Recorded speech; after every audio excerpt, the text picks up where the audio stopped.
días, buenas tardes, buenas noches, camaradas! Somos artistas, a linha de frente do pensamento da época. Nada de novo há no rugir da tempestade, mas o mar da história é agitado. Trabalhadores do mundo, univos. Quem não luta, tá morto. Carece de ter coragem. Nós estamos aqui pela humanidade. Eu sou Pedro Coentro, ator e comunicador da Santa Companhia de Teatro. Eu sou Madá Rocco, atriz da Santa Companhia de Teatro. Eu sou Demetrio Abraão, ator e comunicador da Santa Companhia de Teatro. Eu sou Preta Ferreira, atriz, cantora, compositora, abolicionista penal e liderança do MRTC, Movimento Sem Teto do Centro. Eu sou Rudifran Pompeu, sou trabalhador da cultura, diretor de teatro, ator, dramaturgo, presidente da Cooperativa Paulista de Teatro.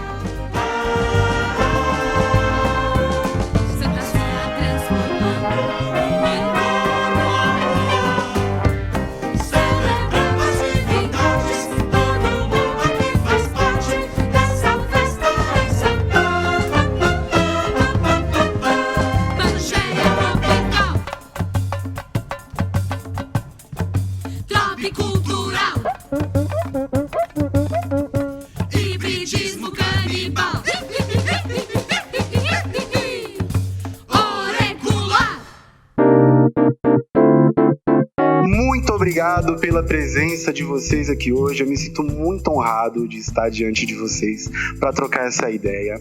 Mas antes da gente ir para o nosso papo, eu quero pedir para os meus queridos ouvintes as minhas sinceras desculpas pela qualidade do áudio. Estamos gravando remotamente e pode acontecer de você escutar um cachorro latindo, um gato miando, panela batendo, tudo isso daí. Então, desde já, muito obrigado. E esse podcast é uma produção da Santa Companhia de Teatro e é oferecido por Small World e Cachaça Thier.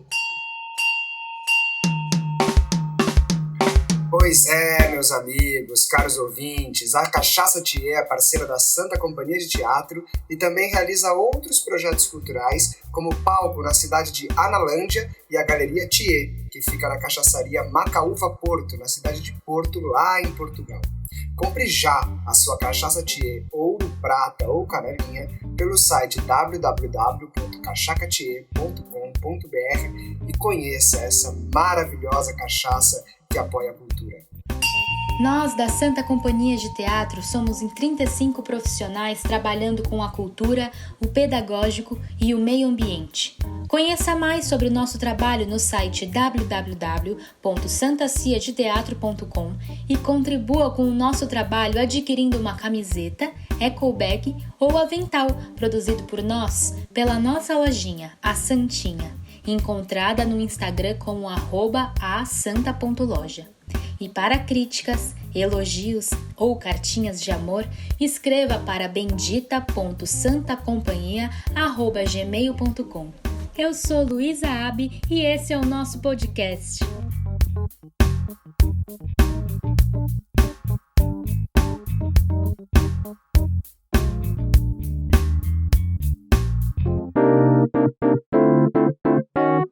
De forma eloquente, se números frios não tocam a gente, espero que nomes consigam tocar. Se números frios não tocam a gente, espero que nomes consigam tocar.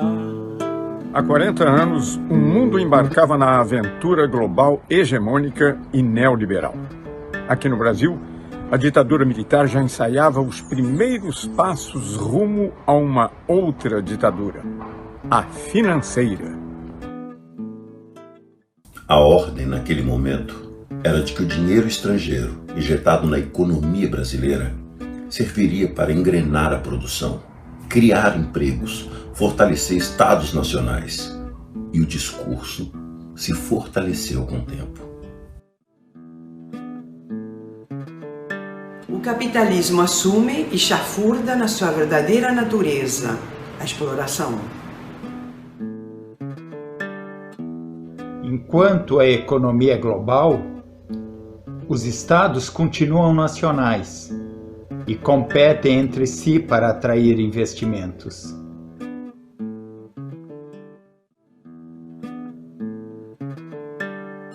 Recursos nacionais são drenados para multiplicar o capital financeiro internacional.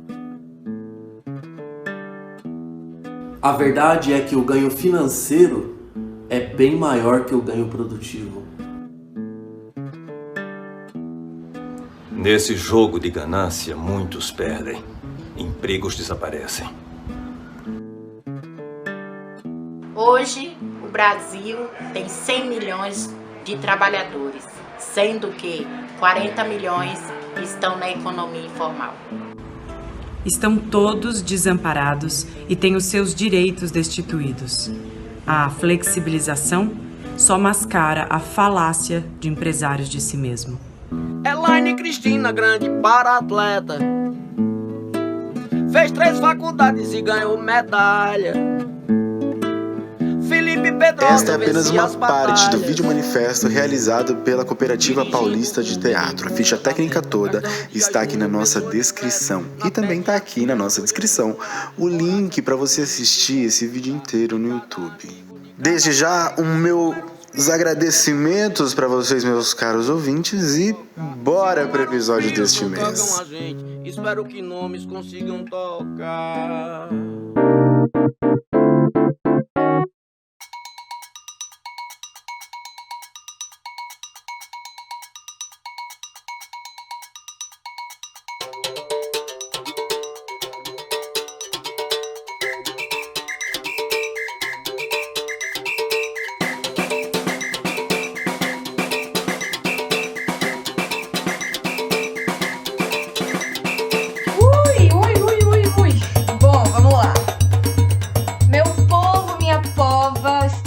Para discutir sobre categoria artista da classe trabalhadora com essas duas pessoas extraordinárias, além da gente da Santa Companhia de Teatro. E eu acho que esse assunto, ele surge agora pra gente por esse completo desamparo da classe artística nessa pandemia, assim, esses inúmeros trabalhadores que de repente se viram sem renda, né? Mas principalmente porque essa problemática não é de agora. A precariedade já era quase uma característica para a classe artística. A classe artística já vivia uma turbulência, só nesse governo, nesse desgoverno. O Ministério da Cultura foi extinto, aí as atribuições foram para o Ministério da Cidadania, e depois a Secretaria da Cultura foi para a pasta do Turismo, daí a gente teve Roberto Alvim, Regina Duarte, agora Mário Frias. Então, é por aí, assim, estamos numa fria, não é de agora, mas é para pensar nessa situação da cultura e dos trabalhadores da cultura que vem de muito antes do coronavírus e que isso se consolidou e se expôs fortemente nesse período, né? A arte viveu e vive em constante turbulência. Acho que uma das coisas principais aí que a gente presta atenção nós enquanto categoria é o quanto é gritante que quando a gente, enquanto artista, vai se colocar assim na procura dos nossos direitos, falta um pouco dessa consciência de o quanto nós somos a classe trabalhadora, né? Eu acho que a gente não pode generalizar, né? Porque os aspectos de generalização também vai fazer com que a gente enxergue as pessoas que já enxergam isso. Mas fica a pergunta para vocês dois. Onde a gente encontra no teatro de grupo, no fazer musical, no cinema até, essas incoerências entre a gente se ler enquanto categoria ou como classe? Eu acho que existem muitas incoerências dentro do cinema e dentro da música, principalmente para corpos pretos.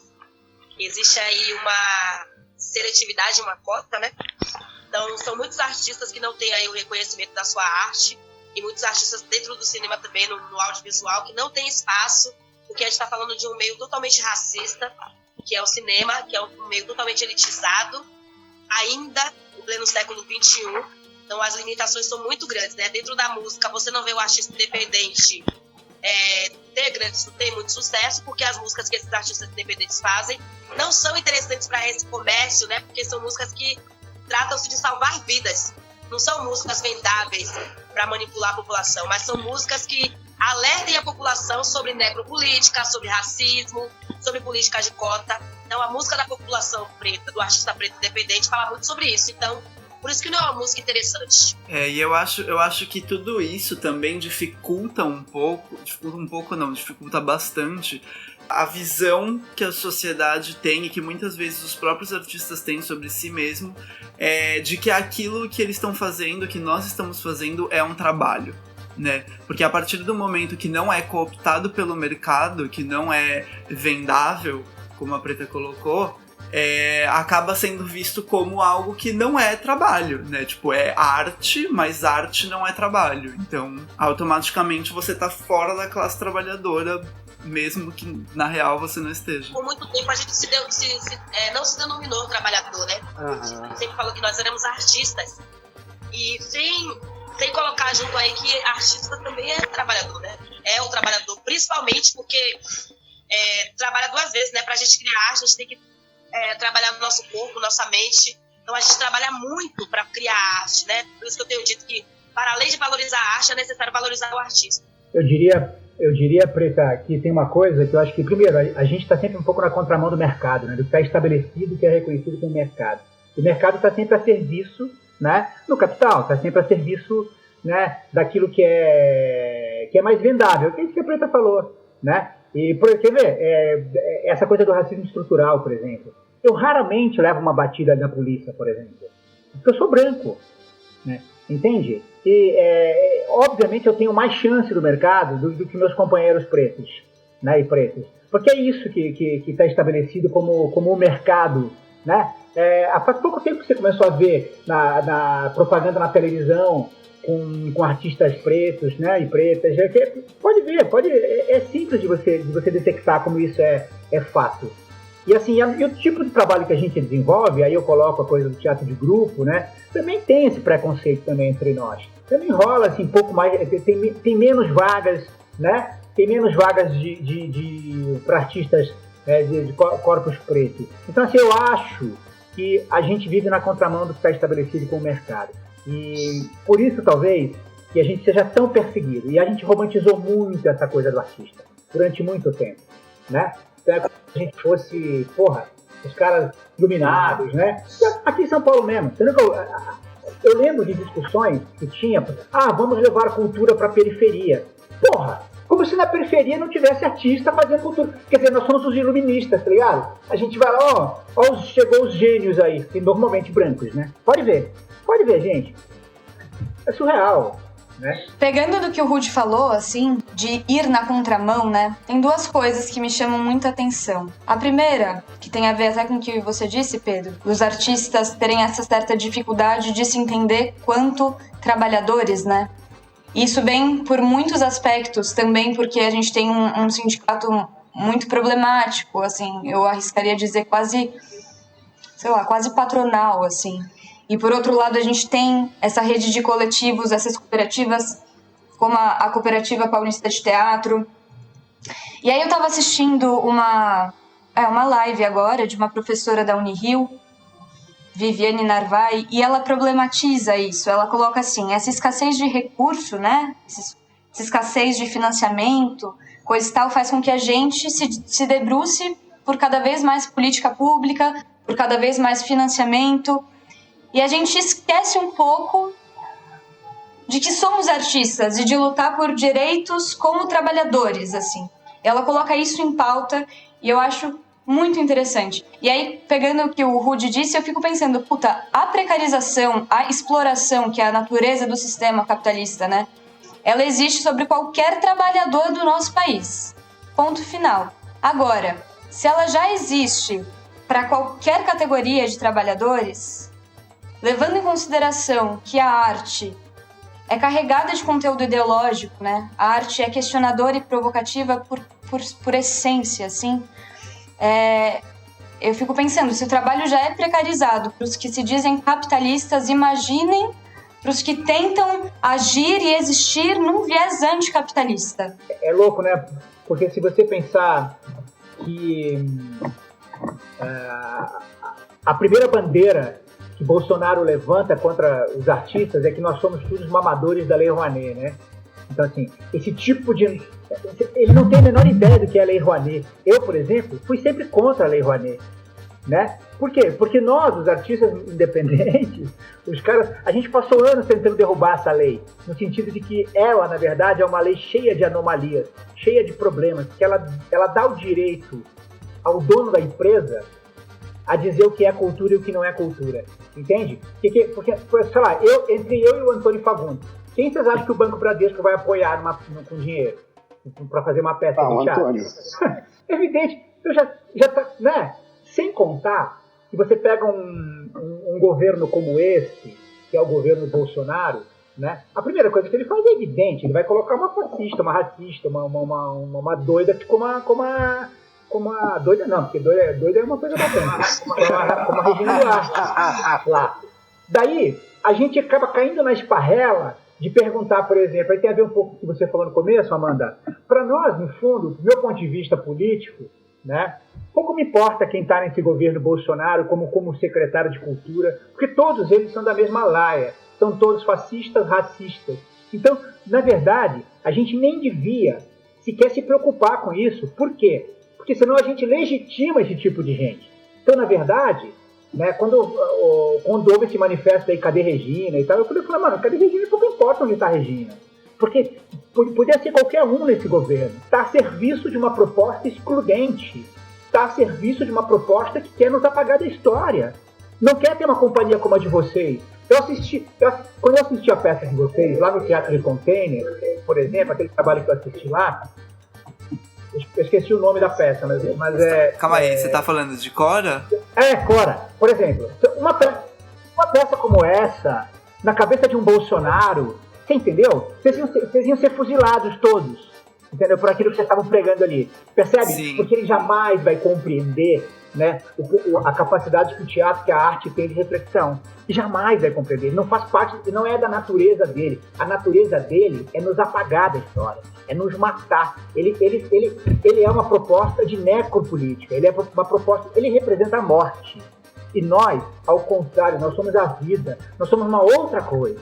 Então, não tem como. Então, pouco importa quem está no governo dele, se ele acabou ou não com o ministério. Porque a natureza dele é que não tenha isso. É que a gente não possa refletir nada. Então, o papel dele, ele é muito verdadeiro no que ele faz, né? E quando a gente fala que o Bolsonaro, o discurso do Bolsonaro, se você observar, é um discurso radical. Porque ele fala assim, eu não gosto de preto, eu não gosto disso, eu não gosto daquilo. Entendeu? É isso que ele faz. E ele nunca escondeu isso, né? Você colocou a Lei Rouanet, Rudy, e eu acho que a esquerda sempre teve muitas críticas, assim, mas é muito problemático quando a gente identifica, e colocando isso agora para todos os ouvintes, como eles se apropriam do discurso e fazem de fato o que fazem, assim. Porque a direita se baseia nisso. Vocês são um bando de vagabundos que mamam nas tetas dos governos, né? E sempre existiu crítica por o lado da esquerda e simplesmente eles apropriam tudo que a gente fala, se é que apropriam, né? Porque, olha, francamente, eu não acho nem que tenham certa inteligência a esse ponto, assim. Não, sim. Mas sabe o que rola também? Quando eu faço essa crítica com relação à Lei Rouanet, eu nem era um favorável que ela acabasse, que ela terminasse, mas que ela fosse revista. Porque, na verdade, não é possível que, por exemplo, o dono da empresa, o dono do banco... Por exemplo, você acha que o dono do Banco Itaú, sabe quanto que o Itaú, por exemplo, arrecadava de Lei Rouanet? 30 milhões por ano. Percebe? 30 milhões por ano. Então, assim, esse dinheiro, que era recurso público, ficava na mão do dono do banco, né? E não estou falando do Itaú especificamente, estou falando do Banco Safra, estou falando das grandes empresas, da Ambev, todas as grandes empresas que faturavam muito, né? E, no fundo, quando teve a CPI da Lei Rouanet, eu lembro até hoje, né? A CPI da Lei Rouanet, os caras, agora nós vamos pegar todos esses esquerdistas. Aí, quando a CPI começou, eles descobriram quem eram os 10 maiores captadores do recurso da Lei Rouanet. Aí eles pararam com a Lei Rouanet, sabe por quê? Porque os 10 primeiros maiores captadores eram todos da elite tucana, da elite dos caras milionários, saca? Então nunca chegava pra gente. É um pouco aquilo que a Preta falou. O artista independente, o artista que está mais, tá mais aqui no outro lado da trincheira, é muito difícil conseguir fazer uma captação. Olha o perrengue que a gente está passando agora com a pandemia, entendeu? A gente não consegue fazer show, não consegue fazer nada, porque a gente depende da aglomeração. Então, no fundo, nós nunca vivemos da Lei Rouanet, nunca vivemos de renúncia fiscal. Nós batalhamos por políticas públicas de Estado, tipo lei de fomento, tinha que ter um fomento à música, tinha que ter um fomento à periferia. É tudo isso que a gente vive, na verdade, tentando fazer com que essas leis avancem e aconteçam, né? Isso só é possível em governos progressistas. Governos fascistas não têm esse interesse. A natureza deles não é essa. A natureza deles é apagar a gente da história. É isso. Esse acesso de Lei Rouanet pra gente que tá aqui na margem nunca foi concedido, né? É coisa de artistas grandes, é coisa de artistas conhecidos, reconhecidos na mídia, mas para quem tá na ponta nunca houve Lei Rouanet. Falando nessa questão, inclusive, a gente sabe também que muito dessas políticas públicas são pensadas de um jeito muito errôneo. A redistribuição de dinheiro também vai para um lugar que não faz o menor sentido. A gente sabe que hoje nós temos 5% dos trabalhadores do Brasil são da categoria da cultura. E, para efeito de comparação, na advocacia, a gente tem nela um número de 3% dos trabalhadores. Sabendo dessa equivalência e da desproporcionalidade na destinação de recursos para essas áreas, sabe quais são os meios, seja pelo Estado ou pela própria articulação nossa, enquanto artistas, que podem fazer com que a pasta da cultura no Brasil hoje não seja a última ou a penúltima a ser considerada, como é no caso de hoje em dia? Políticas públicas sem a participação popular não é pública. Já começa por aí. Para ser política pública tem que ter participação efetiva do público, né? Tem que chamar esse público para decidir, porque quem é que sabe o que é melhor para ele? Quem é que tem que ver o que gosta? Porque o achismo não veste todos os corpos. Então o que você acha não me veste. Então, a política pública ela tem que ter a participação efetiva do público. Quando se faz políticas públicas sem a participação desse povo, não é pro povo. Exatamente, porque a mania dos caras é o seguinte, é fazer política de dentro de gabinete. E política de cultura não se faz dentro do gabinete. Se faz fora dele. É exatamente o que o Preta está falando. Você precisa... Quem que pode... Aliás, a Secretaria de Cultura de qualquer cidade, de qualquer estado, de qualquer país, ela só existe por quê? Ela existe por quê? Porque existe artista, que existe gente produzindo cultura, produzindo arte. Se não tiver isso, não faz o menor sentido, né? Então, assim, agora, você viu que louco? Sabe quanto ganha um secretário de cultura? 28 mil reais. Algo em torno disso. Gente! 30 mil por mês, por mês ganha um por mês, não é por ano, é por mês. Não, por mês. Não, por ano ganha nós. Por mês, entendeu? Por mês ganha um sujeito desse. Então, assim, se ele fosse mais, de fato, as políticas fossem estruturantes, pensadas na população, pensadas nos artistas, que produzem, os trabalhadores da cultura, o cara sairia para fora do seu gabinete e ia dialogar com as pessoas para saber o que as pessoas estão precisando, o que as pessoas precisam ouvir. É isso, né? O que as pessoas querem falar. Né? Ele tem que ouvir, na verdade. Então, mas não é assim que acontece. Né? O Capital, gente, na minha cabeça, assim, ninguém me tira isso, eu ouvi isso há muitos anos de um cara do MST, é assim, o Capital, na verdade, o que ele quer? Né? Ele propõe que você saia de casa cedo, o trabalhador sai de casa às 7 horas da manhã, pega o busão lotado, vá até a fábrica, vá até onde for, sei lá, até o shopping trabalhar, fique trabalhando de 8 a 12 horas, volte para casa cansado, durma para estar descansado no dia seguinte, para começar tudo de novo. Não dá direito à cidade, entendeu? Quando você olha, eu tenho aprendido muito com o movimento de moradia, né? Que é muito louco, cara. Quem não viveu isso precisa viver para entender o que é a luta de fato. Eu tenho um orgulho enorme da Preta, da Carmen, né, com quem de uma maneira eu me junto na trincheira. Cara, você não tem ideia. Essas cestas básicas que a cooperativa tem distribuído para os seus artistas que estão em situação de vulnerabilidade e que, né, que não são políticas públicas, mas são políticas emergenciais, né? Os movimentos estão fazendo 10 vezes mais que o poder público.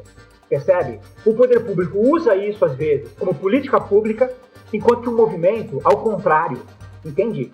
Deixa bem claro, isso não é política pública, isso aqui é... A Carmen fala uma coisa ótima, a Mãe Preta fala uma coisa ótima, que ela fala assim pra mim, Rodi, as pessoas não são porcos pra você ficar engordando só com cesta básica.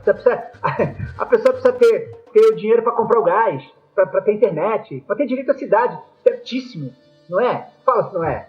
Porra, mano, a gente tem muito a aprender, viu, gente? A gente tem muito a aprender. Tem muita coisa para aprender mesmo. Nossa. A Dona Carmen é maravilhosa. Tipo, o grande resumo disso tudo, eu tentando sintetizar um pouco, é que o capital ele gera corpos cansados, né? E um corpo cansado é um corpo que não tem fogo para lutar, acaba não tendo essa disposição. E ao mesmo tempo que o capital permite que tipo, faça-se arte a partir dessas leis, ele cria leis que na verdade só permitem que quem já está mais ou menos no topo consiga, e raramente isso desça a pirâmide, né? Porque o capital propõe um entretenimento só. Não só o entretenimento, ele quer só que você, sabe? É diferente, cara, é muito diferente o rolê, assim, porque, no fundo, por que você acha que criminalizam o funk, né? Sim.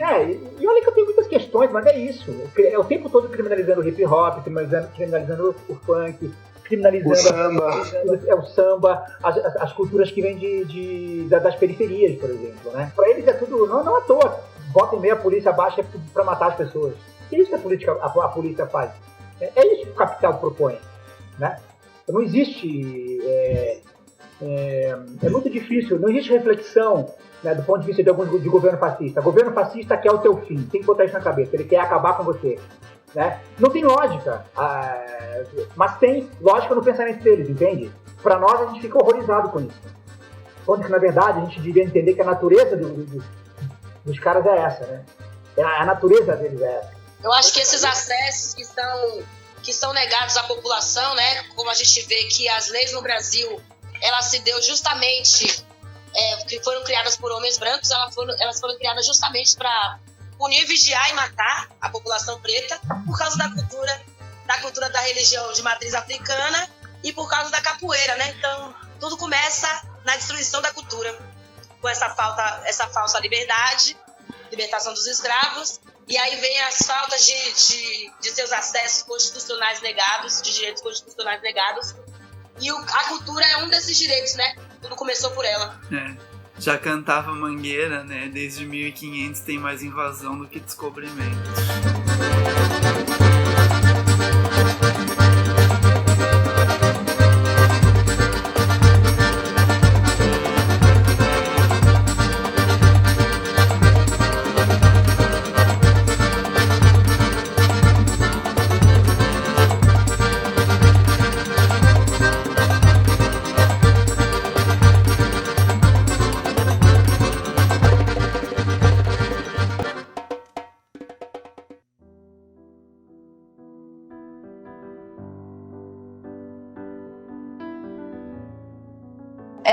Rude, você disse lá no começo sobre essa romantização, né, da categoria de ser artista, assim, e eu acho que isso tem a ver com o que também foi falado de toda a problemática da gente não se ver como trabalhadores e coisa e tal. Qual a visão de vocês sobre essa romantização imposta em ser artista? Quando eu falo romantização, eu quero dizer assim, você tem no Brasil, como tem no resto do mundo, mas no Brasil isso é muito forte, você tem uma TV Globo, certo? E desde que eu sou pequeno, desde que eu sou adolescente, né, quando a TV ainda era em preto e branco, então, assim, o que a gente via, né?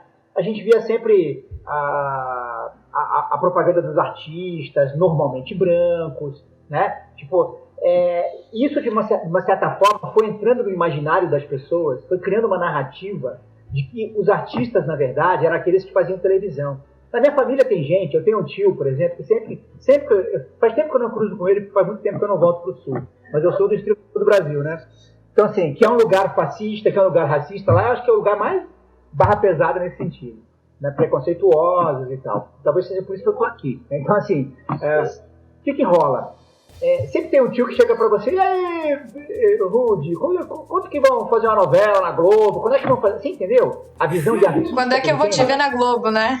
Isso acontece todo dia, né? Com todo mundo, não é isso?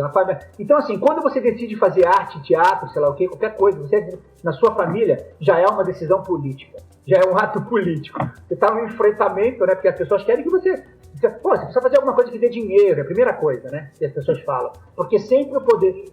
Quando chega nessa discussão na família também, que muitas vezes a pessoa, quando ela quer ser artista, dependendo do lugar, da situação onde ela se encontra, ela já vai falar um não na cara, muitas vezes muito agressivo, e vai ser obrigada a fazer outra coisa, né? Mas aí é que tá, assim, a necessidade da própria categoria artista entender que também é classe trabalhadora, saca? Essa semana eu vi um comercial não, uma matéria do jornal onde, acho que era meados de 92, o trailer fazia uma matéria onde era uma mulher gorda e falava assim, abordava outra pessoa no shopping, padrão, e falava assim, você vê aquela mulher ali como uma mulher que faz comercial em TV? Aí ela, jamais, imagina, uma mulher feia dessa. E ele falando, né, as pessoas feias, as pessoas não padronizadas estão fazendo comercial. Então, cria-se um padrão de quem deve estar na TV, né? De quem deve ser o artista que deve estar na Globo. E esse padrão segue até hoje. Agora a gente está vendo aí algumas pessoas pretas que não estão mais fazendo papel de empregada, porque também ser preto está na moda, porque falar de causas racistas, falar da pauta do racismo e da inclusão racial agora tá na moda. Então todo mundo quer ficar antenado, né? Não porque essa pessoa tem que estar ali pelo mérito dela, né? Como a gente já viu diversas pessoas falando de Maju Coutinho, de Thaís Araújo, que elas não estão ali pelo mérito, mas sim pela cota. Não pela competência, mas pela cota. Então ainda tem sim, ainda se carrega esse estereotipo que foi implantado aí na sociedade brasileira do que era ser artista, de que artista de verdade estaria na Globo, não nos teatros, não no cinema. E aí, quando Amanda, quando fala da coisa da romantização, eu quis dizer um pouco isso. Aí você vai querendo... a primeira coisa que a pessoa é orientada a fazer é um cursinho dos jovens atores da TV Globo, para ele ser... Você entendeu? Fazer uma escola de atores dentro de shopping que custa... eu não ia nem falar o nome, mas... eu já contei, já. Tem que expor, sim!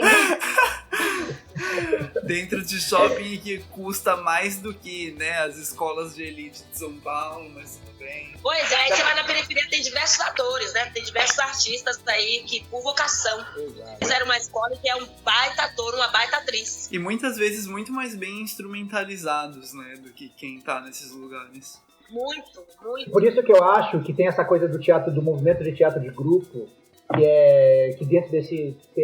eu acho que isso é muito interessante, porque de uma certa forma também supre um lugar, ou traz um lugar onde a gente possa disputar tudo isso, sabe? Onde a gente possa refletir sobre tudo isso que a gente está falando agora, né? Então, por isso que é importante, né, abrir esses debates, é importante a gente estar o tempo inteiro reafirmando essas coisas, porque é isso, cara, a gente está num país que tem uma televisão que manda. A TV Globo, por exemplo, foi ela que prendeu o Lula junto com o Moro e a Companhia Limitada, foi ela que, entendeu? Claro. É isso, cara, como é que você almoça todo dia ouvindo da Atena, cara? Se você for no boteco na cidade, todo dia, não é prestar. Você vai no Estadão, tá passando na televisão a porra do Datena. Você entendeu? É assim, o país é assim, né? Então a gente vive numa contraforça. Se a gente não dá as mãos e lutar junto contra isso, para poder disputar esse lugar, a gente vai ser massacrado. Eu acho que é isso por isso que eu acho do caralho o movimento moradia, o movimento sem teto do centro, por exemplo, que eu sou mais próximo. Né, o trabalho. Cara, se você passar ali na Casa Verba, todo dia os caras estão ali descendo o caminhão, puxando o caminhão. Você entendeu? E eu ia falar sobre isso também, né? Que agora a gente tá nessa maré aí. Estamos na internet, estamos na onda de lives, né? De um querer ficar mais integrado na vida do outro, porque ficar vendo TV, você vai ficar realmente com medo de sair de casa, você vai ficar com medo de existir nesse país. Porque quando você liga a TV, só passa desgraça, não fala de nada bom que acontece no mundo, como se realmente só tivesse aquilo. E não, tem diversas ações que poderiam ser mostradas. A ação da Casa Verba, os movimentos populares que estão aí se reerguendo sozinhos, sem a ajuda do governo, né? Então poderia mostrar isso para que a população se unisse. Mas não é interessante porque não querem a população unida, né? Querem ver a população a mercê, justamente para servir de escada para essa parcela de 1% que detém as riquezas aqui do Brasil. A televisão é o ópio do povo, né? E em relação a esse assunto que a gente vem falando aqui, tipo, a arte por si só, que também é provocativa e também é resistência, não tem como, se entende também o porquê há tanta desvalorização e precariedade nesse aspecto. Assim. Aí eu acho que eu gostaria de falar agora um pouco mais, até tecnicamente, assim, que eu acho legal pra gente entender, assim, até no cerne do problema, por que o artista ainda ele é a classe trabalhadora, por que a gente tá junto nessa? Tem as formas de exploração do capitalismo, né? Vamos falar do capitalismo. Mas vamos lá. Eu queria explicar, gente, a mais-valia, o mais-valor. Como que o patrão, o capitalista, o burguês, ele explora a gente hoje em dia no mercado de trabalho. Bom, eu acho que antes da gente entender mais-valia, a gente tem que entender que existem duas mercadorias especiais no mundo, né? 2 valores possíveis, 2 formas de gerar valor e o próprio valor. O dinheiro, cujo valor de uso é o próprio valor, então dinheiro é para medir dinheiro, e a força de trabalho, cujo valor da força de trabalho é produzir mais valor. Aí a força de trabalho se paga e produz mais valor. É assim que funciona, basicamente. Ou seja, o trabalhador vende a sua força de trabalho, enquanto o capitalista vende o produto do trabalho do trabalhador. E aí que entra a mais-valia ou mais-valor, dependendo da tradução e tal, e da atualização. Que é o resultado da exploração da força de trabalho. Tem 2 tipos, né, de mais-valia. O mais-valia absoluta, que é o resultado da extensão da jornada de trabalho, sem o aumento proporcional do salário do trabalhador. Ou seja, o capitalista recebe uma quantia maior de mercadoria e paga um salário de fome, e o lucro é absurdo, uma distribuição precária. Um exemplo disso é o trabalhador tem uma jornada de 12 horas. E é somente o que ele produz nas primeiras 4 horas desse trabalho que paga ele. O excedente dessas 8 horas fica para o patrão. A segunda forma de mais-valia, que é a mais comum, que é quando vai se aproximando, o que a gente se entende por um CLT e tal, é a mais-valia relativa, que é o resultado da diminuição relativa da fatia de jornada de trabalho necessária para a produção do valor e, portanto, do aumento relativo da fatia de jornada de trabalho destinada para a produção de lucro. Complicado, mas é mais ou menos assim. Quando o trabalhador está em uma fábrica de carros, por exemplo, ele tem à sua disposição e imposição maquinários para a aceleração do processo de montagem. Então,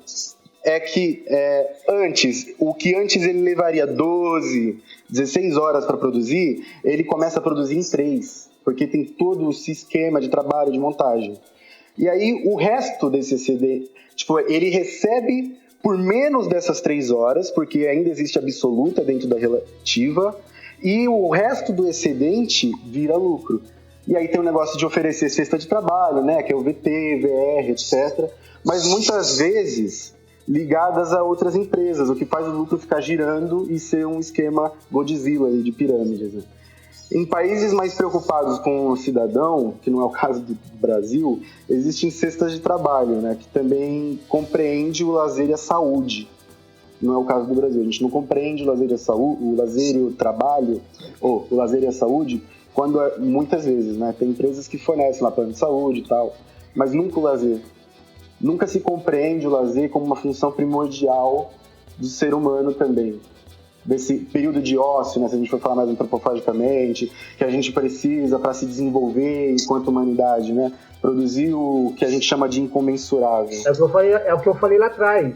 O capital quer o quê? Que você acorde 7 horas que o trabalhador acorda às 7 horas da manhã, vá trabalhar, pega o ônibus lotado, volta depois, né, às 7 horas da noite, pega o ônibus lotado, volta para casa cansado, ele quer que ele durma e que de manhã ele esteja pronto de novo para isso. Então, resumindo, pra gente entender, Pedrão, em linguagem de dia de semana, sabe, o dono devia ser quem trabalha, certo? Quem trabalha, você entendeu? Então, no fundo, porque quando a gente vai falar da mais-valia, às vezes complica um pouco a cabeça da gente, porque é um negócio que vai deixando a gente, você tem que ficar atento, né? Mas no fundo, é o quê, cara? Qual que é o rolê? O rolê é o seguinte: você não tem direito à cidade, você não tem direito a viver de verdade, você é um escravo do capital. Essa aqui é a verdade. Você tá ali para dar lucro para outro, entendeu? Que tá em casa sentado tomando sua champanhe cara, entendeu? É o que a gente botou no vídeo lá do Viver É a exploração. É a base, é a natureza do sistema capitalista. E é lógico que ele vai manter essa estrutura até onde puder. É evidente, Então, ele só quer riqueza, ele quer mais e mais, ele quer mais lucro, mais lucro, mais lucro. Quando eu tinha 14 anos, eu trabalhei numa fábrica, eu fui estofador, que aqui vocês chamam como tapeceiro, né? Fazer sofá. Eu trabalhava numa fábrica de fazer sofá, eu nunca vou esquecer disso. Meu pai estava desempregado, a gente tinha perdido lá a terrinha na roça, e aí a gente estava meio lascado, assim. Aquele caos na família, minha mãe separou, meu pai separou, e enfim, eu fiquei morando com meu pai, e eu fui trabalhar numa fábrica de sofá. Então eu fazia sofá. Bom, o que acontece? Um dia, o dono da fábrica fala assim, quem conseguir bater a meta de produção, quem fizer mais poltronas, eu fazia 60 poltronas por dia. Né? Meu Jesus. A meta subiu para 70. Quem conseguisse fazer 70 ia ganhar 20 latas de óleo. Pensa. Aí eu fiquei todo feliz. Falei, caralho, falta só 10 para eu bater essa porra. Eu fiquei que nem um louco, né? Assim, eu ficava obcecado pra... Aí beleza. Aí batia a meta. No mês seguinte eu não podia mais baixar a meta. Aí não tinha mais a lata de óleo. Entendeu? Ou seja, exploração do trabalho. É exploração, o cara quer tirar o teu couro, escravo do capital. Essa que é a verdade. Então, assim, E aí, nisso, tem uma coisa que é, quando a gente pensa, né, por exemplo, mais-valia e esses exemplos, é tudo muito concreto. A gente entra num assunto mais delicado, levando em consideração que a arte, com exceção, né, de artes plásticas nesse aspecto, assim, ela não é concreta, ela não é um produto. Então, ela tem essa invalidade comercial, né? Porque o que a gente faz... O que a gente traz são experiências. Isso não quer dizer que não seja trabalho. Como é que você mede o valor de uma obra de arte? Como é que você mede o trabalho artístico? Como é? Qual o valor que você dá? Uma peça minha. Você assiste uma peça minha. Quanto vale uma peça minha? Quanto vale uma peça de vocês? Quanto vale um show da Preta? Entendeu? Saca isso? Sim. Nós estamos na contramão. Entendeu? Isso que eu tô falando só de nós, né? Tô falando só de nós. Imagina assim, que em volta da gente tem o técnico, tem o sim. Tem toda uma cadeia, né, de trabalhadores. Então, e é engraçado que, tipo, é isso que você falou, uma peça, ela movimenta muita gente, né? Uma peça, um filme.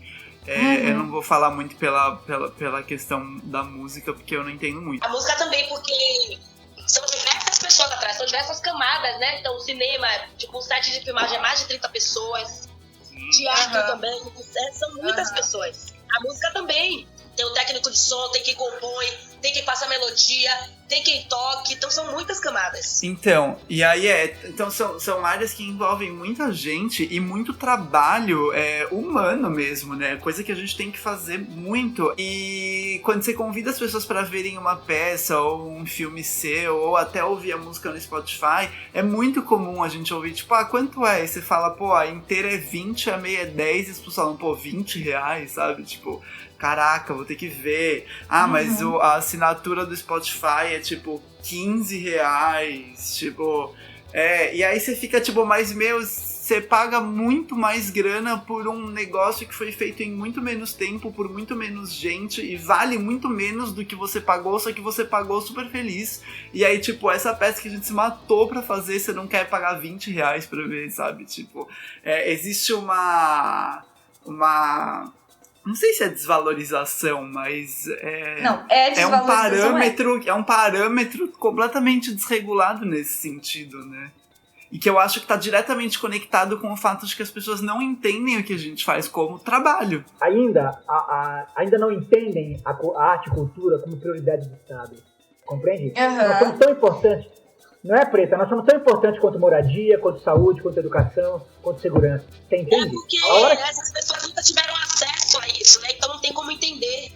A questão toda tá aí, tá no acesso que sempre foi negado. Então, se a gente tivesse aí, desde criança, o fomento à cultura, se desde criança tivesse explicação do que é teatro, do que é cinema, do que é música, como se constrói com todo esse processo, talvez seria mais valorizado. Então, se destrói, tira toda a valorização justamente para isso. Para não ter esse acesso. Você vê aí nas periferias, a cultura não chega, então cria sua própria cultura. E digo mais, que vão lá, invadem a favela, tiram esses meninos que estão fazendo funk, os pequenos comerciantes ali que abrem seus botequinhos para vender, né? Os pequenos restaurantes, pequenos comércios, e vai chegar o tempo que eles vão se apropriar, vai montar uma bela estrutura, vai colocar branco ali cantando funk, e aquele pequeno comércio vai fechar, porque não tem como manter a estrutura, a infra, e o branco de novo vai se apropriar, o rico de novo vai se apropriar com a cultura novamente do preto, para negar esses acessos, porque o preto tem que consumir a cultura do branco. Preta, e o que a gente pode fazer para contornar essa situação? Criar oportunidades. Primeira coisa, criar oportunidade para que essas pessoas ampliem suas vozes. Esses pequenos artistas, esses artistas que não têm esse reconhecimento. Eu tô fazendo todo domingo a live do povão. O que é a live do povão? O mundo inteiro entra na live, se apresenta, são 4 horas sem parar. Então todo mundo entra lá, se apresenta, e aí começam um espaço de troca, começa um espaço de conhecimento, as pessoas começam a trocar entre si. E é isso, né? É a arte como um todo. Independente de qual tipo de arte seja, é uma arte sem censura. A live do povão é para o Brasil, que não conhece o Brasil, conhecer o Brasil de verdade. É isso aí. É ótimo, é ótimo. É isso, são oportunidades, gente. Essa narrativa a gente tem que fazer parte disso, entende? E é isso, é porque a gente os caras querem nos apagar da história, põe isso na cabeça, esses caras querem nos apagar da história. Nós não interessamos para esse sistema, nós não interessamos, né? Então por isso tem que abrir esse espaço. Eu acho ótimo, eu acho do caralho quando abre esse espaço, sabe? Porque é um pouco isso mesmo, é reeducar tudo de novo, é começar tudo de novo, né? Você falou invasão, é isso mesmo. Os caras vieram aqui e massacraram a comunidade indígena, entendeu? Aí, por isso que tá essa treta toda aí, né? Vamos derrubar a estátua do Borba Gato. Claro, porque o que aquilo representa? Aquilo representa a invasão. Inclusive, uma coisa que eu acho que é importante de pensar e interessante de uma forma ruim, mas interessante, é que nós artistas, a gente luta muito por diversas leis, por diversas medidas, coisas que nos ajudem, e também pelas questões antirracistas e tal. Só que quando entra em pauta essa coisa das estátuas, em vários lugares do mundo, eu acho que aqui no Brasil isso não chegou a rolar, mas em vários lugares do mundo, em questão de dias, assim, surgiram várias medidas provisórias, várias leis, várias coisas de proteção a essas estátuas, né? Em vários lugares colocaram punições absurdas para quem vandalizasse, tipo, coisas que não existiam antes. E aí você olha pra isso e você fala, meu, tem tanta coisa acontecendo, tanta coisa precisando acontecer, e os caras estão, tipo, se matando pra fazer super rápido uns negócios. Preocupado com quem já morreu, com quem matou, com quem destruiu, com quem devastou, enquanto as pessoas estão precisando aqui. Propositalmente, né? Até porque eles não querem que isso entre em assunto. Eles não querem dar essa voz e vão fazer de tudo para silenciar e para que não e aí a mídia, a televisão entra muito nesse aspecto, assim, é muito seletivo e é muito nítido o quão proposital para continuar invisibilizando e se apropriando e mantendo esse sistema genocida. É sempre a mesma hierarquia, então hereditariedade aí de diversas camadas, diversas situações e coisas, né? Então é sobre isso.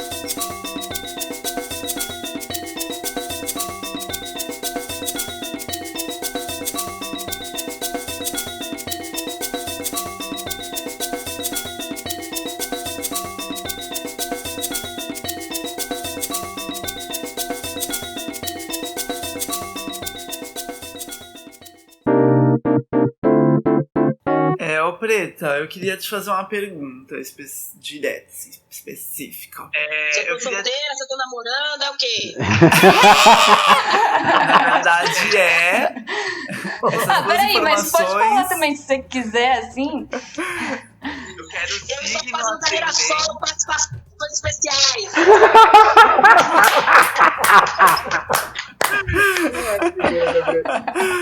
É sobre isso, Brasil. Não, mas enfim, voltando aqui, focando. Preta, queria te perguntar assim, a gente tirou aqui esse momento para falar sobre a questão artística, a questão dos artistas enquanto classe trabalhadora e tal, mas você é uma pessoa que lidera e trabalha com um movimento social de luta por moradia. E aí eu queria te perguntar, e você é artista, né? Como você mesma diz, você é atriz, cantora, compositora, produtora, performer e tudo mais que a gente quiser que seja, não é? Tudo pra mim. Tudo pra mim, né? Mas enfim, e eu queria te perguntar como que você enxerga o entrelaçamento dessas duas coisas que você é, né? Que eu não acho que você faz, eu acho que você é, que é justamente a arte, a sua arte, todas as suas artes, com a questão da luta por moradia e das pessoas com quem você trabalha e das pessoas que você atinge com esses dois viés. Enfim, queria que você falasse um pouquinho sobre isso. A minha percepção artística dentro do movimento começou com a festa junina, quando eu tinha 16 anos. Então, eu sofria muito bullying na escola, eu fiz uma festa para chamar a galera da escola e o entorno para conhecer o que era ocupação. Então, depois disso, eu me formei em publicidade, depois disso veio o filme Hotel Cambridge, e eu quis ligar esses dois mundos de movimento social, cinema, de arte, de cultura, para que as pessoas entendessem que artistas são seres humanos e para que elas entendessem que, independente do lugar que elas moravam, elas também eram artistas. Então, hoje, nas ocupações, tem gente que já trabalha como platô no cinema, tem gente que já é câmera, tem atrizes, tem atores, tem figurantes. Então, todo o meu elenco está na ocupação. Eu tenho todo mundo ali. Então, eu ligo esses dois mundos para que as pessoas realmente entendam que arte se faz com todos. Sim, e você entende que a arte tem uma importância grande, tipo, na vida de todo e qualquer um, mesmo de quem tá, tipo, nessa luta. Independente de qual luta for, você vai na rua, você vê direto aí vários artistas de rua, vários artistas de ruas que moram na Cracolândia, mas que canta muito. A gente tem aí o exemplo do Nego Bala, e hoje é um rapper foda, e ele era na Cracolândia, né? Então é sobre isso, né? Sobre enxergar arte nas pessoas, não sobre enxergar pessoas, o que elas estão fazendo. É sobre esse olhar artístico, né? Todas as pessoas são artistas. Independente do lugar que esteja, o Brasil é um país que todo, 90% são pessoas artistas regionais ali, às vezes faz um artesanato, eles não consideram como arte. Cultura popular brasileira, né? O Brasil é tudo repleto de artistas, então basta enxergar. Então eu comecei a ligar esses dois mundos, porque a arte, ela realmente salva. A arte, ela fura bolhas, ela leva as pessoas para outro mundo, né? O menino que hoje é platô no cinema, ele é um ex-presidiário que não tava achando trampo. Eu falei, vou te colocar num trampo bom que você vai gostar. E hoje ele ama o cinema. É um dos caras mais reconhecidos como platô no cinema. Então é sobre isso. Criar essas oportunidades. Sim. Eu acho muito interessante essa sua fala de que, tipo, todo mundo, tipo, todos nós somos artistas e que, a maior parte do Brasil é artista e muitas vezes nem sabe. Porque também existe um pouco essa visão de que o artista, ele é só necessariamente uma pessoa que especificamente trabalha com teatro, cinema, música ou algumas outras coisinhas, pintura, sei lá, outras coisas que são vistas como arte, mas o próprio artesanato, que, é uma arte incrível e que no Brasil e na América Latina existe muito artesanato local, de cada espaço, de cada cultura, e muitas vezes isso não é visto como arte, nem pelas pessoas que fazem, nem por quem consome. Então, eu acho muito importante essa colocação de que o artista não é só a pessoa que... Teve uma grife agora que pegou um chinelo de couro, colocou o nome dela e tá vendendo a R$1.000 e poucos. Aquele chinelo de couro que você vai na feira e você compra, sabe? O mesmo chinelo. Aquele que fica fedendo, que fede o couro mesmo, do bode. Que incha. E olha esse chinelo, eu falei, rapaz, aí pega a arte dos outros, se apropria de novo da arte do pobre, porque ela não comprou por menos de R$50 esse chinelo aí, né, gente? Claro. E vende a R$1.000. Sim, isso é muito chocante, né? Eu vi isso, eu fiquei passado, assim. É difícil, é indignante demais, né? Eu acho que tem uma coisa legal também, que acho que é importante falar, Demetrio, que tem a ver com essa sua pergunta que você fez com a Preta. Quando a ocupação Hotel Cambridge, por exemplo, eu acho que ela é uma referência muito importante para isso. Porque ela abriu para a área da cultura, né, amplamente, né? Então, não à toa foi feito lá era o Hotel Cambridge, né? O próprio Siete Grande Hotel, que é um espetáculo nosso. Então, assim, porque abriu. Isso é genial, né? Porque você abre, na verdade, e aí você dá direito às pessoas da ocupação e da cidade, do seu entorno, né, a conhecerem essa realidade, como que é isso, né? Porque tem muita gente que fala assim, o cara ocupa a casa vagabundo, tá ocupando a casa... Porra, o imóvel tá ali, abandonado, né? Um monte de gente na rua que não tem onde morar. Os caras ocupam. Isso é uma pressão política. Isso é um ato político foda, entendeu? Porque você pressiona nesse lugar. Agora, sabe o que é mais genial? É assim, é derrubar uma porta, entrar, ocupar, né? E organizar aquilo lá de um jeito que as pessoas começam a ter acesso àquele espaço, àquele lugar, que aquilo é da cidade. De fato, aquilo é nosso, né? Das pessoas, né? Aí você tem, né? O que foi o Hotel Cambridge? A ocupação do Hotel Cambridge, aquilo, assim, você tinha ali gente, tipo, tinha arquiteto lá dentro, você tem artistas de todas as vertentes da cultura, todas as classes, você entendeu? Quer dizer, eu acho que isso é uma sacada genial do movimento, porque você começa de fato a mostrar, olha, aqui tem potência, cara, isso aqui não é uma ocupação, um bando de vagabundo que vai entrar aqui porque não quer trabalhar, porque quer tomar o imóvel do outro. Está na Constituição, porra, né? E a Carmen fala uma coisa ótima, que é o seguinte, inclusive eu usei essa frase num texto meu, que é assim, ó, sem teto, né? Não é só quem tá na rua, né, cara? Sem teto é quem não tem uma escritura, né? Se você não tem uma escritura, você é sem teto, querido. Você não tem casa. Você paga aluguel. Você não tem casa própria. Aluguel, meu irmão. Se você perder emprego, mas você tá na rua. Sacou? E quando a gente ocupa também, as pessoas têm que entender que quando faz ocupação não se refere somente a teto, né? Claro. O teto começa a o princípio. Então a gente quer cultura, lazer, educação. Né? A gente não quer só comida, a gente quer comida, dimensão e arte, literalmente. Eu acho muito simbólico que as ocupações, né, principalmente a 9 de julho hoje não agora porque estamos no meio da pandemia, mas enfim, antes e com certeza quando acabar a pandemia a gente vai voltar, a 9 de julho ela se instaurou como um espaço cultural incrível, né, onde existem várias atividades de filme, de shows, peças, atividades artísticas das mais variadas, assim. Inclusive eu quero fazer esses 2 merchans para quem não conhece a 9 de julho, gente. Quando tiver a oportunidade, vão lá, principalmente nos almoços, que as comidas são maravilhosas. E quem ainda não assistiu o filme Era o Hotel Cambridge, gente, pra ontem. Eu sei que ele tá disponível, acho que no NetNow, se não me engano. Tem no NetNow. Era o Hotel Mas Cambridge. pode visitar a ocupação 9 de julho depois da pandemia, viu, gente? Que fique bem claro. Sim. Falar uma coisa aqui que o Rudy abriu e eu fiquei pensando.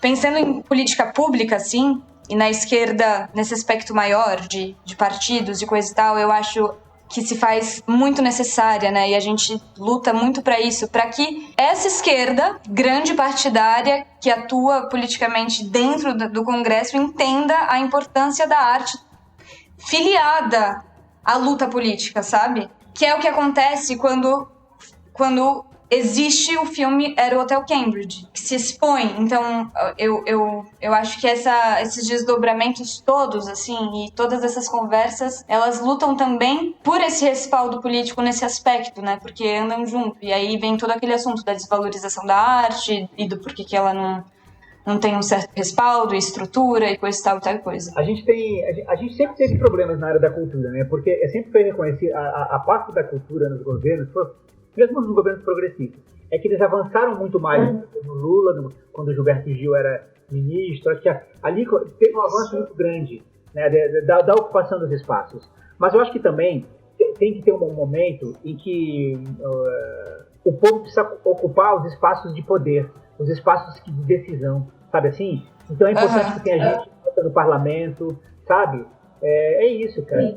Não dá pra ser de outro jeito, sabe? É a única forma da gente fazer esse enfrentamento aí que você tá falando.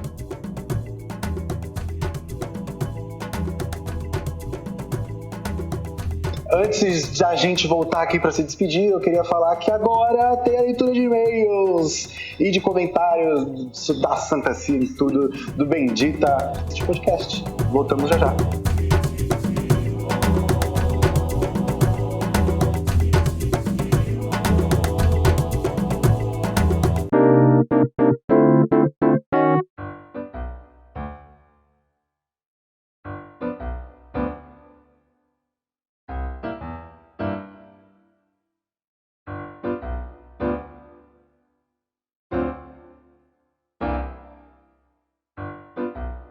Bom, e vamos às leituras de comentários e e-mails desse episódio. Hoje, para fazer uma coisa mais dinâmica, assim, eu vou ler um e-mail só que a gente recebeu, um e-mail interessante, que veio de Noah. Vamos lá. Boa tarde, sou o Noah, estudo e vivo teatro, mas ainda bem recém-nascido na área. Assisti quase todas as apresentações de Cora Primavera em 2018 e me encanta teatro de rua. Queria saber se vocês têm alguma indicação para ponto inicial de estudo e ou aproximação na parte burocrática de apresentações em lugares públicos. Qualquer coisa, agradeço desde já, gratidão.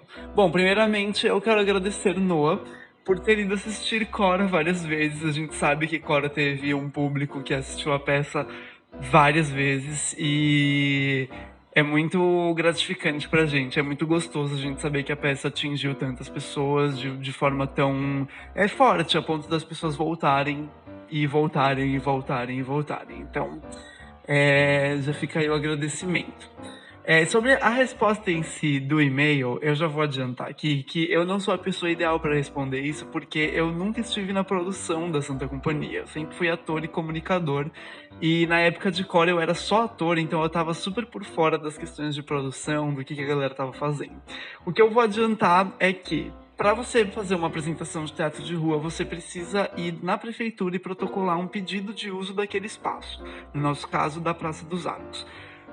Você tem que pagar uma taxa e basicamente esperar por uma confirmação ou não, se você vai poder usar o espaço ou não. Nós enviaremos um e-mail de resposta para Noah um pouco mais detalhado, para não ficar uma resposta tão vaga, mas qualquer um que estiver interessado nessa questão, tal, pode vir falar com a gente tem experiência na área por causa de Cora. Mas já fica aí esse adiantamento, que é basicamente protocolar um pedido de uso na prefeitura. É isso. Quem quiser entrar em contato com a gente, o nosso e-mail tá na descrição. Mas qualquer coisa é bendita.santacompanhia@gmail.com. Repetindo, bendita com m.santacompanhia@gmail.com. Tá na descrição ali do podcast, independente da rede onde você estiver ouvindo. E é isso. Você pode também fazer comentários nas nossas redes sociais, que dependendo de como for, eles serão lidos aqui por mim. Ou não. Mas é isso, né, gente? Vamos para as indicações culturais da semana.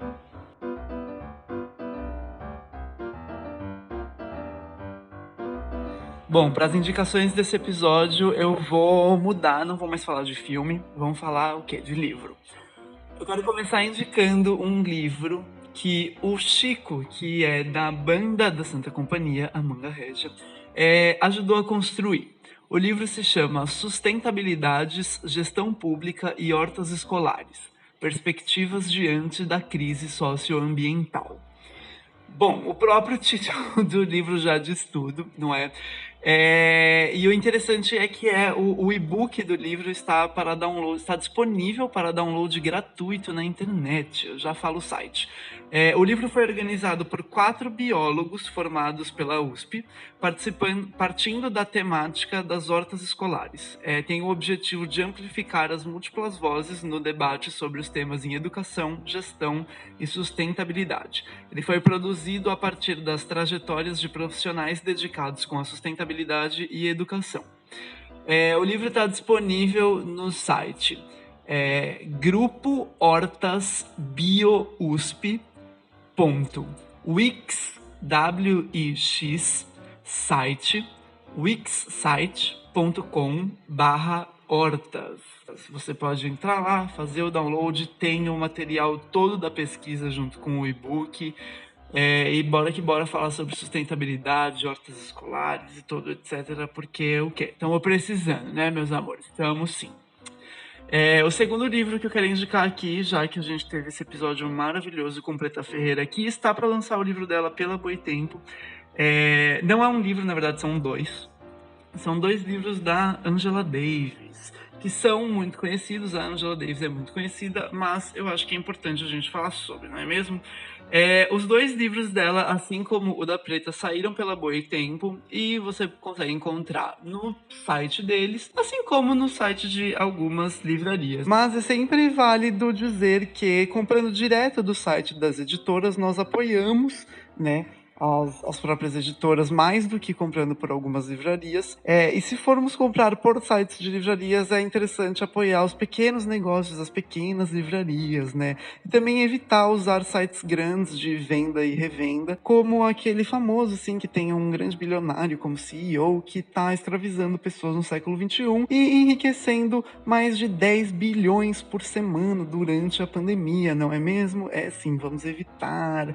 Usar os sites das pequenas livrarias e das editoras é incrível. Eu uso e recomendo. Mas voltando para as indicações, os 2 livros da Ângela que eu quero recomendar são uma autobiografia, que foi a autobiografia que ela escreveu pouco tempo depois que ela saiu da prisão, quando ela foi presa, quando ela ainda era bem nova. E o segundo que eu quero recomendar é o Mulheres, Raça e Classe, onde ela faz uma análise interseccional das opressões, onde ela conecta, né, machismo, racismo, e opressões de classe. Enfim, são livros bem bons e bem básicos para entender questões sobre antirracismo, sobre machismo, sobre burguesia contra as classes mais baixas e etc. Eu não tenho como recomendar mais, são livros bem importantes e interessantes para quem quiser entender um pouquinho mais do nosso mundo, não é mesmo? E também quero reforçar a indicação do filme Era o Hotel Cambridge, dirigido por Eliane Café. E também recomendo muito que vocês pesquisem sobre a Eliane Café, que é uma ótima diretora, tem vários outros filmes, não vou entrar aqui no mérito de ficar falando sobre todos os filmes dela, mas recomendo muito. O filme novo dela tá pra sair também. Tem a Preta no elenco. E é isso, gente. Ficamos por aqui com este episódio. Mais um episódio do Bendita. Espero que tenham gostado. E a gente se encontra no próximo.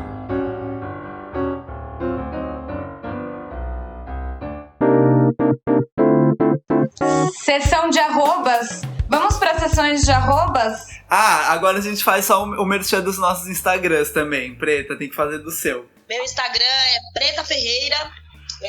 Vocês podem me seguir também no YouTube, que eu estou com um canalzinho novo agora para falar sobre necropolítica na linguagem popular, porque a linguagem acadêmica não chega na favela nem nas ocupações. Inclusive eu vou fazer mais 2 merchans rápidos aqui que eu esqueci de fazer. Ouçam Preta Ferreira no Spotify, que tem música disponível, Minha Carne maravilhosa. Tem um clipe maravilhoso no YouTube também. E agora no segundo semestre, ainda não tenho a data exata, mas no segundo semestre a Preta lança o livro dela, então todo mundo correndo atrás. O livro também se chama Minha Carne, Diário de uma Prisão, né? Falar da minha carne. E é Diário de uma Prisão, eu escrevi enquanto eu estive presa. Rudy, qual é o seu Instagram, suas redes, onde a gente te acha e acha os conteúdos? Rudifran é meu Instagram. RUDIFRAN de navio. E eu queria também aproveitar e soltar o Instagram da cooperativa, que é CPT_OFC. Cooperativa Policial. E para vocês nos seguirem nesse trio e em Santa Companhia, você vai para @PedroCoentro, @Madarroco com 2 Cs e @Deminãoalovato, entendeu? Deminãoalovato. E para seguir a Santa Cia, você digita @santa.cia. Muito obrigado, Preta, por ter aceitado o convite e vir gravar com a gente. Vocês desvirginaram a gente, porque a gente nunca tinha entrevistado alguém de fora. Estávamos o quê? Trementes. Assim, adormecidos, entendeu? Não, e a gente começa com Preta Ferreira e Rudifran Pompeu, meus amores. Muito chique, meu amigo Rudy. Minha irmã Preta, meu amor. Muito obrigada por estarem, pela disponibilidade, pela generosidade de vocês, de verdade. Nos sentimos muito honrados em estrear as entrevistas com 2 pessoas extraordinárias e maravilhosas que vocês são. Não é?